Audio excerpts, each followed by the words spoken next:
Dinala ni Boggs sa ospital ang kapatid niyang naaksidente din ng dahil sa lindol.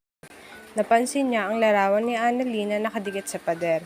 Namumukhaan niya ito dahil isa ito sa larawan na naka-wallpaper sa binentang phone ni Josa.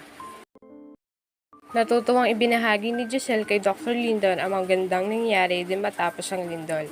Si Lynette and RJ, Zoe and Annalyn at si Miko at Dr. Lindon.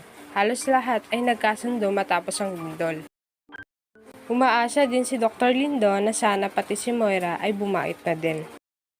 Sobrang saya nang nadarama ni Annalyn dahil magkabati na din sila ni Zoe, habang tahimik siyang nagpapasalamat sa itaas.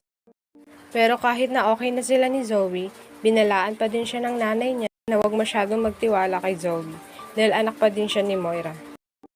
Positibong sinabi ni Dr. Lindon na nakakasigurado siya na magbabago din ang pakikitungo ni Ma'am Moira kay Annalyn dahil niligtas ni Annalyn ang buhay nito.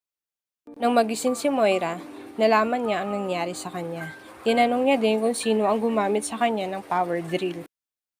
Kinausap ni Zoe si Annalyn para sabihin dito na ito na ang tamang pagkakataon para magkausap sila ng Nakangiting sinalubong ni Moira si Annalyn at nakikipagkamay din ito.